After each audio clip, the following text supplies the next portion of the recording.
உண்மையை கொண்டு வருவதற்கு அடித்தால்தானே உண்மை வெளியே வரும், சித்திரவதை செய்தால்தானே உண்மை வெளியே வரும். எப்படி உண்மையை நாங்கள் கொண்டு வருவோம்?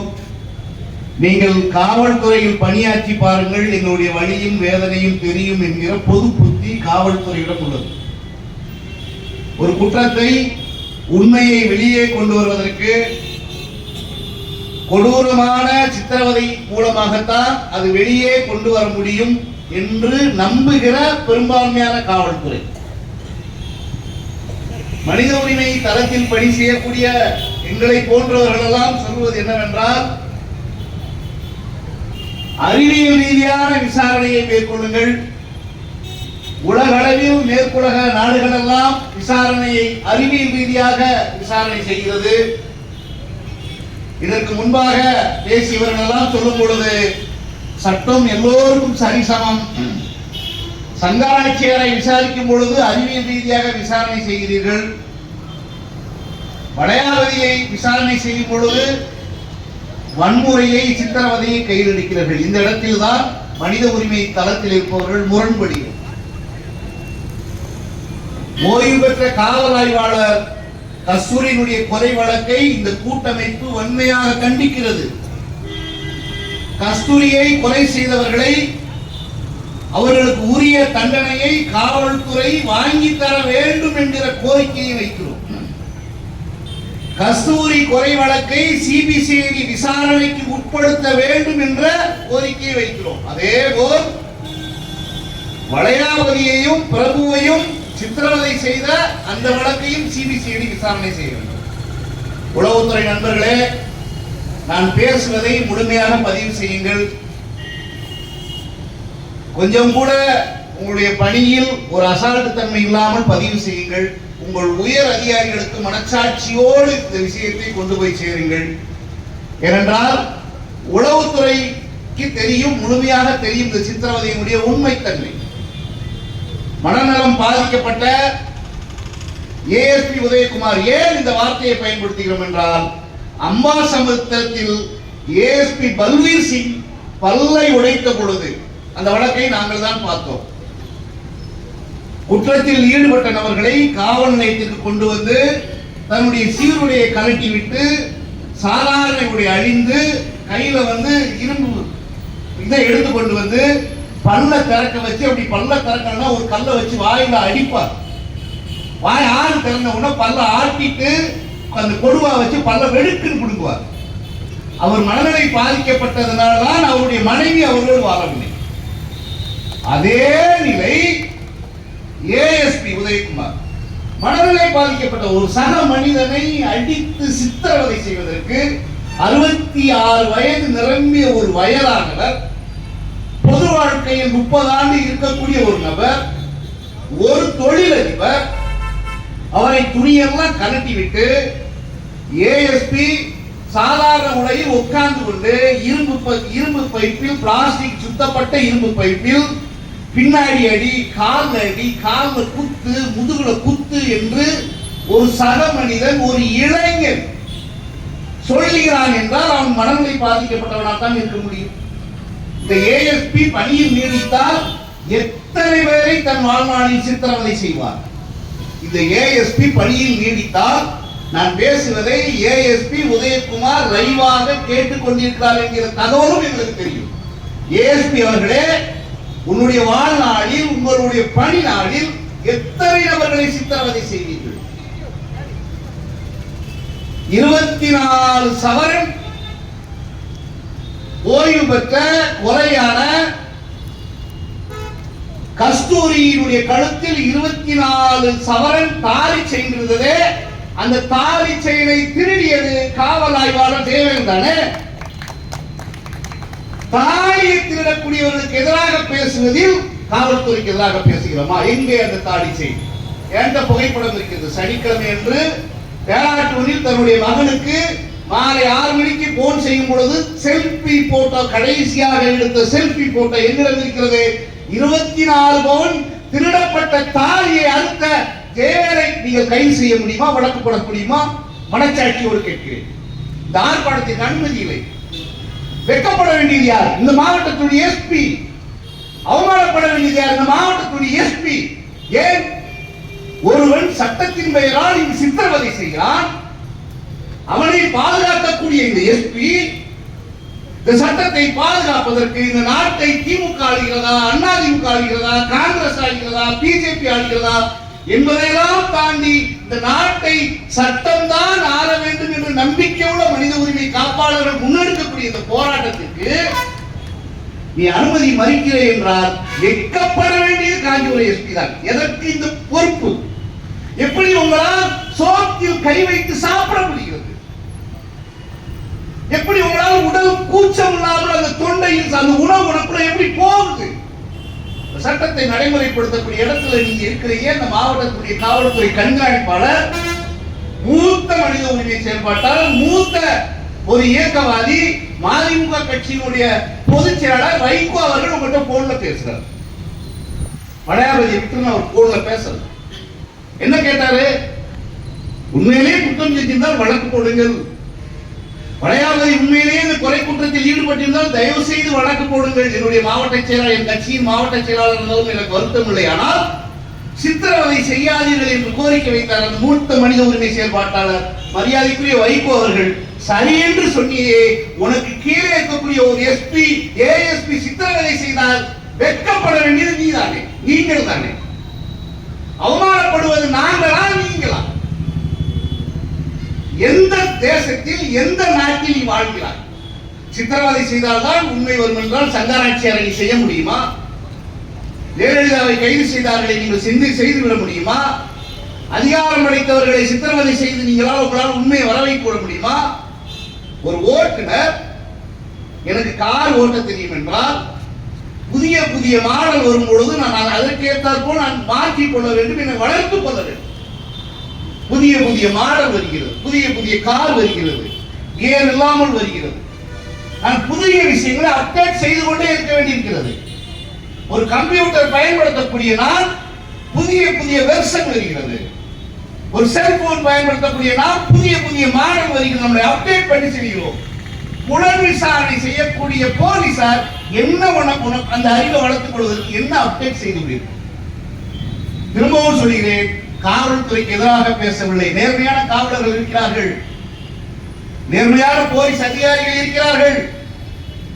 திருவேங்கடத்தை என்கவுண்டர் செய்வதற்கு முடிவு செய்த பொழுது மறுத்தவர் அஸ்ரா கார்கே, வடமண்டல ஐஜி. இது போன்ற சட்டவிரோதத்தை நான் செய்ய மாட்டேன் என்று மறுத்ததால் அவர் இடமாற்றம் செய்யப்பட்டார். அதே காவல்துறையில் ஈஸ்வரமூர்த்தி வரலாறு உங்களுக்கு தெரியுமா? தன் வாழ்நாள் முழுக்க நேர்மையாக வாழ்ந்து தன்னுடைய பணியை முடித்தவர். அது போன்ற காவல்துறையால் தான் காவல் நிலையங்கள் பாதுகாப்பு இருக்கிறது. நாங்கள் அது போன்ற காவல்துறையை தான் ஆதரிக்கிறோம். மனநலம் பாதிக்கப்பட்ட ஏஎஸ்பிக்கு ஆதரவாக நீங்கள் இருந்தால் உங்களுக்கு எதிராகவும் பேசுவோம். இறந்து போன கொலையான கஸ்தூரியுடைய தாலியை திருடிய தேவேலுக்கு நீங்கள் ஆதரவாக இருந்தால் உங்களுக்கு எதிராகவும் பேசுவோம். வா, சேலஞ்ச் செய்து பார்ப்போம், வழக்கு போட்டு பார்ப்போம். அதனாலதான் உளவுத்துறை நண்பர்களே முழுமையாக வழக்கு போட்டு பார்ப்போம், செய்வோம். மறந்துவிட வேண்டாம். 30 ஆண்டுகளுக்கு முன்பாக மறந்துவிட வேண்டாம். காவல்துறை நண்பர்கள், இந்த குற்றத்தில் ஈடுபட்டவர்களை பாதுகாக்கக்கூடிய காவல்துறை நண்பர்களே, 30 ஆண்டுகளுக்கு முன்பாக மதுரை மாவட்டம் வாடிப்பட்டியில் நல்லகாமன் என்கிற முன்னாள் ராணுவ வீரரை தன்னுடைய வீடு சார்ந்த பிரச்சனைகளுக்காக துணியை கலட்டி டவுசரோடு காவல் நிலையத்துக்கு இழுத்து சென்ற அன்றைய காவல் ஆய்வாளர் தான் இந்த மாவட்டத்தின் எஸ்பியாக இருந்து பணி நீக்கம் செய்யப்பட்ட பிரேம்குமார். வரலாறை மறந்துவிட வேண்டாம்.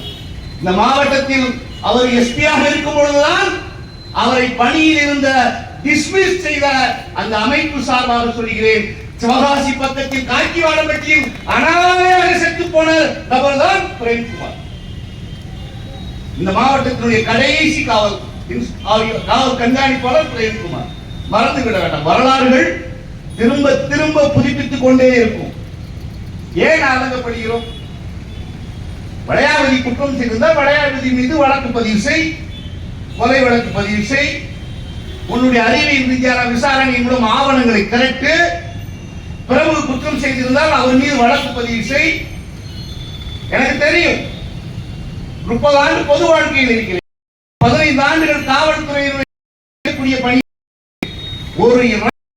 ஒரு ஏட்டு நினைத்திருந்தால் சுப்ரீம் கோர்ட் வழக்கறிஞர் வந்தாலும் அவர் எழுதக்கூடிய குற்றப்பத்திரிகையை உடைக்க முடியாது. அவ்வளவு பலம் பெற்றவர்கள் நம்முடைய ஏட்டு ரைட்டர்ஸ். உட்கார்ந்து ஒர்க் பண்ணி ஒரு சார்ஜ் ப்ரிப்பேர் பண்றான்னு வச்சுக்கோங்க, அது எந்த வழக்கறிஞர் வந்தாலும் அந்த வழக்கை உடைக்க முடியாது. தண்டனை வாங்கி கொடுக்க முடியும். தண்டனை வாங்கி கொடுங்கள். வளையாபதி கையெழுத்து போட மறுத்தார் என்று தன்னுடைய கட்டவர்களை இழுத்து ஒழிப்பதற்கு மனநல பாதிக்கப்பட்ட ஏஎஸ்பிக்கு அதிகாரம் கொடுத்தது யார்? அவருடைய கொண்டாட்டி அவரை விட்டு பிரிந்து போகக்கூடாது என்று நாங்கள் வேண்டிக் கொள்கிறோம். இப்படி ஒரு மனநோயாளி தன்னுடைய மனைவியை எப்படி நடத்துவார்? பல்வீர் சிங் மாதிரி அவர் குடும்பமும் அப்படித்தான் இருக்கும். எப்ப பார் பணம் திண்ணி, எப்ப பார் பணம். இந்த மணி மேக்கரை டிஎஸ்பி எப்ப பாரு உளவுத்துறை நண்பர்களே பணம் திட்டி. வளையாவதியை அடிச்சு சித்திரவதை பதவிடம் பண்ணீங்க.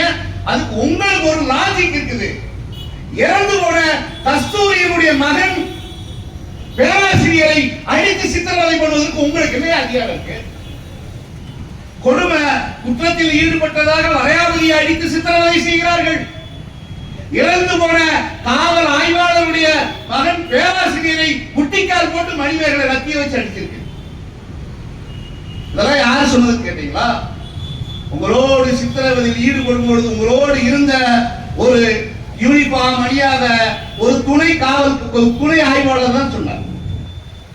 திருவேங்கடத்தை சுடும்போது பக்கத்தில் இருந்த இன்ஸ்பெக்டர் தான் யார் சுட்டார், எவர் சுட்டார், திருவேங்கடத்தோடு யாரெல்லாம் கூப்பிட்டு வந்தார் என்கிற தகவலை சொன்னார். இந்த தகவலை முதல்வருக்கு அவர் கொண்டு சென்ற பின்புதான் அடுத்த என்கவுண்டர் நின்றது. எதற்காக சொல்கிறேன் என்றால், தமிழ்நாட்டின் வன்முறைகள், காவல் வன்முறைகள் அதிகரித்துக் கொண்டே இருக்கிறது. பாத்ரூமில் வழுக்கி விடுவதாக இதுவரை 170 நபர்கள் அடித்து சித்திரவதை செய்யப்பட்டுள்ளார்கள். அதன் பின்பு தப்பித்து சென்றவரை பிடிப்பதாக 14 நபர்களை சுட்டு பிடித்தீர்கள். குறைந்துள்ளதா? ஒரு பொய்யான முகத்தை தமிழக அரசில் காட்டுகிறீர்களே. சென்னையில் சட்ட ஒழுங்கு பாதுகாப்பா இருக்கிறது என்று கமிஷனர் அருண் சொல்கிறார்.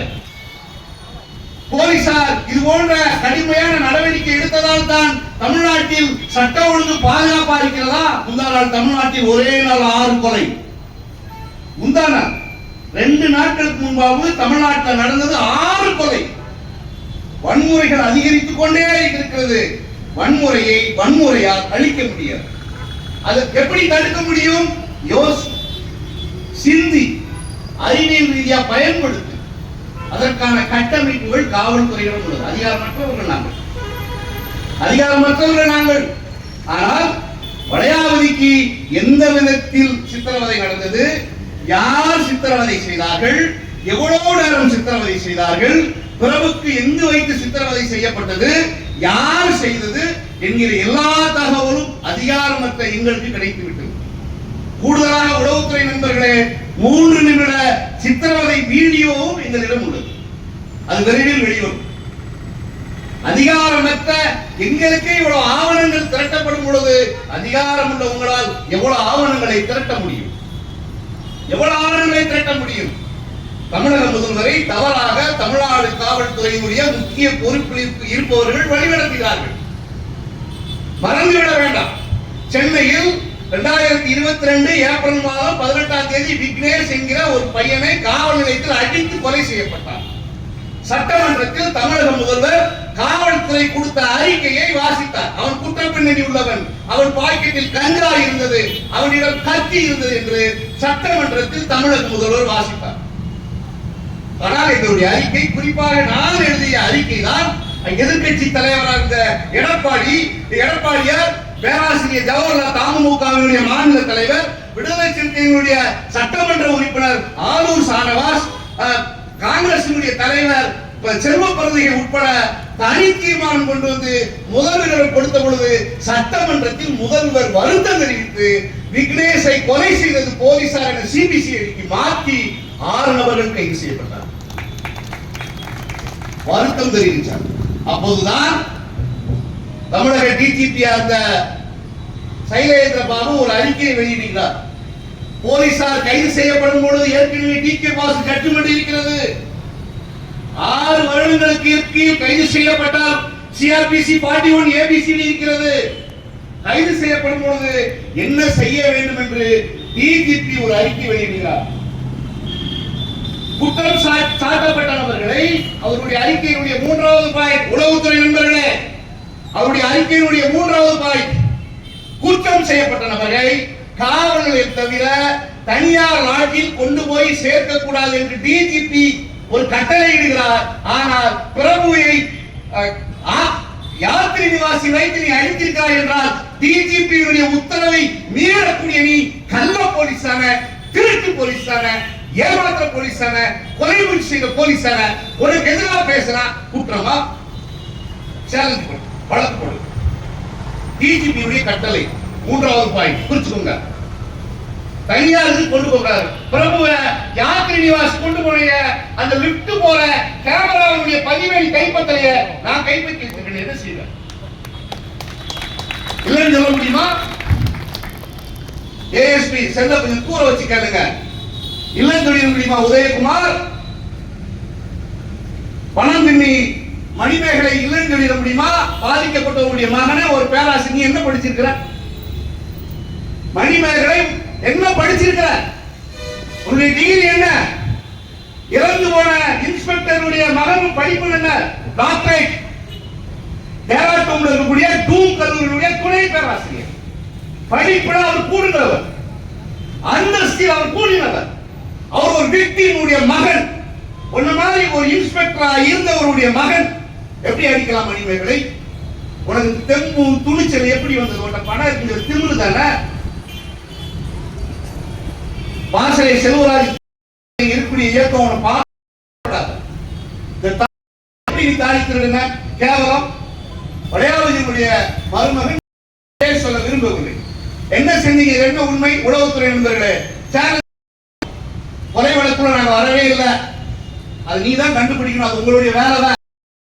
இருந்தாலும் ஒரு சேலஞ்ச். மருமகனுக்கும் சட்டை கரண்டிடுவன் சொன்னதுக்கு அப்புறம் தானே வடையாவதி ஒத்துக்கிட்டாரு. ஆம்பளை சட்டையை கழட்டி ஆம்பளை பார்க்க இது என்ன? இப்படி ஒரு ஆசை ஒரு ஆணுடைய சட்டையை கழட்டி பார்க்கறதுல ஒரு டாக்டர் இல்லையா? புரோட்டோகால்ல ஒரு WM இல்லையா? பல உயிர்களை காப்பாற்றக்கூடிய ஒரு நபர். ஒன்னு அடிச்சா பள்ளி மாதிரி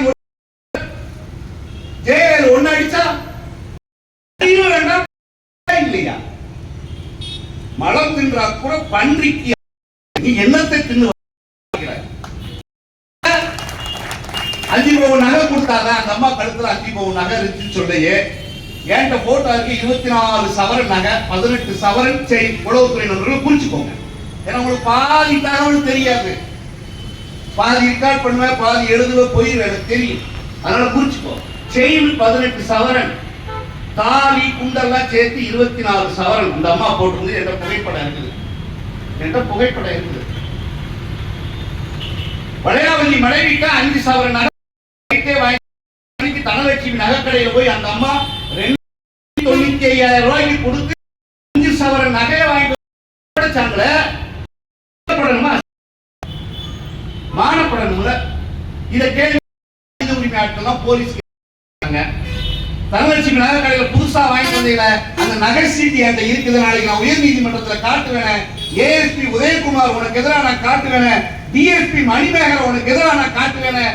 இன்ஸ்பெக்டர் ஜெயலலிதா உனக்கு எதிராக காட்டுவேன். இந்த மாவட்டத்தினுடைய எஸ்பி அவர்களே உங்களுக்கு எதிராக நான் காட்டுவேன். அப்ப என்ன செய்வீங்க? சேலஞ்ச் பண்ணுவோம். இது தப்பு இல்லையா? இந்த தகவல் வந்து ஒரு பத்திரிகையாளர்கிட்டயும் ஐஜி அஸ்ரா கார்கிட்டயும் 4 நாள் கழிச்சு நகையை அந்த அம்மாட்ட போய் திரும்ப பயம் தானே, தானே. இது என்னது? இது மோசடி இல்லையா? இது ஏமாத்துறது. அது 5 பவுன் பயந்துட்டு போய் கொடுக்குற ஒரு பத்திரிகையாளர் நான் சொல்றேன். அவர்கிட்ட சொன்னா எங்க போகும் தெரிஞ்சுதான் நான் சொன்னேன். யாரை கூப்பிட்டு திட்டுவாரு தெரிஞ்சுதான் அவர் கவனத்துக்கு கொண்டு போனோம். அந்த நகை திரும்ப ரிட்டர்ன் ஆகும் தெரிஞ்சுதான் கொண்டு போனோம். ஏன்னா எங்களுக்கு ஒரு ஸ்டோரி வேணும் நீதிமன்றத்துக்கு சொல்வதற்கு. போலீஸ், கொலைகார போலீஸ். சொல்றது தப்பா? நான் குற்றம் செய்த ஏஎஸ்பி உதயகுமாரை சொல்கிறேன், பணந்தின்னி மணிமேகலை சொல்கிறேன், தேவரை சொல்கிறேன், அவரோடு குற்றத்தில் ஈடுபட்டவர்களை சொல்கிறேன். சாத்தான்குளத்துல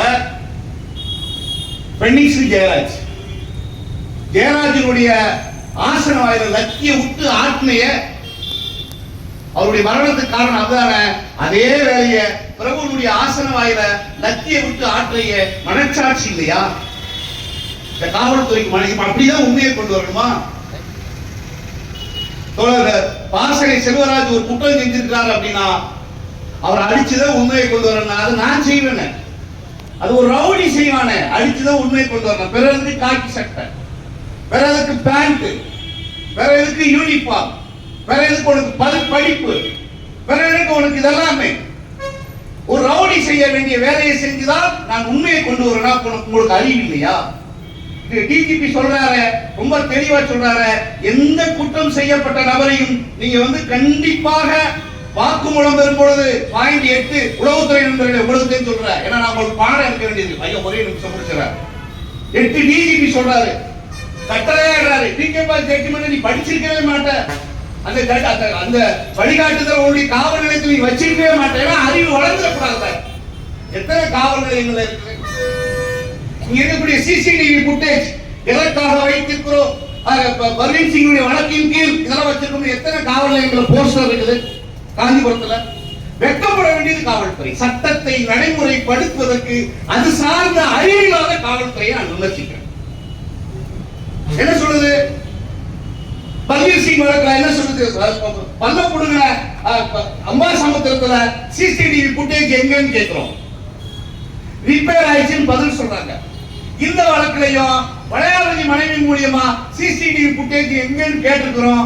இவர்களும் ரிப்பேர் ஆயிடுச்சுன்னு பதில் சொல்லுங்க. எங்களுக்கு தெரியாத விஷயம் கிடையாது. அம்பாசமுத்திரத்துல அது ரிப்பேர் ஆயிடுச்சுன்னு சொன்ன உடனே சிசிடிவி ஃபுட்டேஜினுடைய டிஸ்ட்ரிக்ட் லெவல் ஓவர்சீஸ் ஆபீசர் யாருன்னா மாவட்ட கலெக்டர்.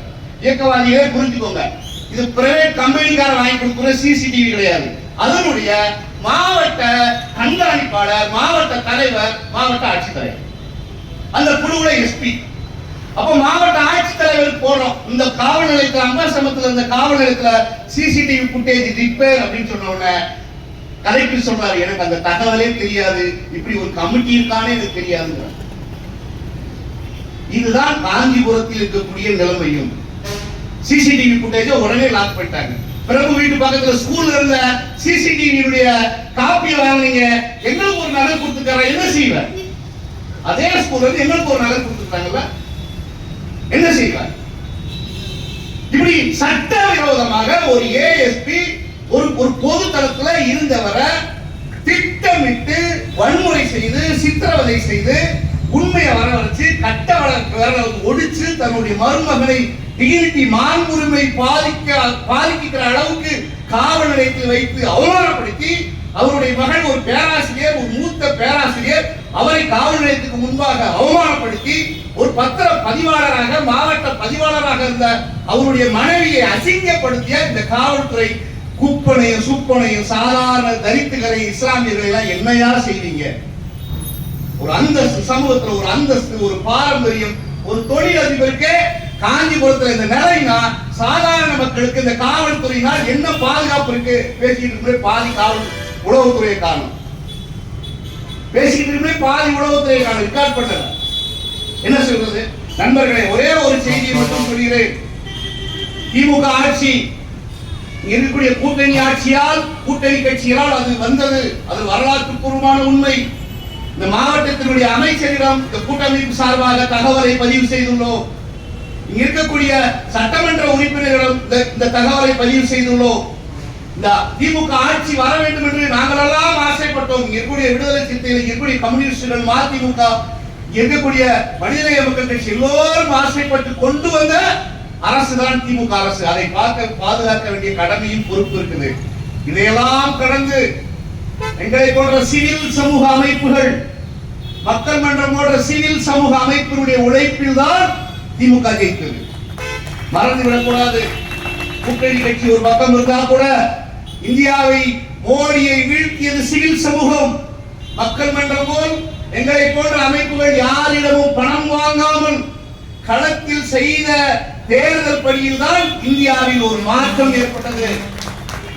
மாண்புமிகு தமிழக முதல்வருக்கு நாங்கள் கோரிக்கை வைக்கிறோம், இந்த ஆட்சி நீடிக்க வேண்டும். ஏனென்றால் நாங்கள் உருவாக்கிய ஆட்சி, சிவில் சமூகம் உருவாக்கிய ஆட்சி என்கிற உரிமையில் சொல்கிறோம். தமிழ்நாட்டில் சட்டம் ஒழுங்கு மிக மோசமாக, குறிப்பாக காவல்துறையுடைய வன்முறை அதிகரித்துக் கொண்டே இருக்கிறது. 4 நாளைக்கு முன்னாடி பாதிக்கப்பட்ட ஒருத்தர் விருதுநகர்ல சாலை மறியல் செய்யும் போது அந்த டிஎஸ்பி போய் அவனை அடிக்கிறாங்க. நீங்க எல்லாம் டிவில பாருங்க. முதல்ல அடிச்சது டிஎஸ்பி. கோவத்துல முடிய பிடிச்சலாம், அவன் கையை ஒடிச்சிட்டாங்க, நொறுக்கிட்டாங்க. அப்ப அந்த அடிச்ச டிஎஸ்பி, அப்ப காவல்துறையுடைய வன்முறை தமிழ்நாட்டில் அதிகரித்துக் கொண்டே இருக்கிறது. நாங்கள் உருவாக்கிய இந்த அரசுக்கு வேண்டுகோள் வைக்கிறோம், ஏஎஸ்பி மீது நடவடிக்கை எடுக்க வேண்டும், டிஎஸ்பி மணிமேகலை மீது வழக்கு பதிவு செய்ய வேண்டும், ஜெயலலிதா உட்பட அனைவர் மீது வழக்கு பதிவு செய்து சிபிசிஐடி விசாரணைக்கு உட்படுத்து, அதே சிபிசிஐடி சித்திரவதைக்கு எதிராகவும் விசாரணை உட்படுத்து. தேவைப்படும் பொழுது வளையாபதி குடும்பத்தாரும் பிரபு குடும்பத்தாரும் முதல்வர் வாசலுக்கு முன்பாக ஒரு நாள் உட்கார்வார்கள் என்று சொல்லி வாய்ப்பு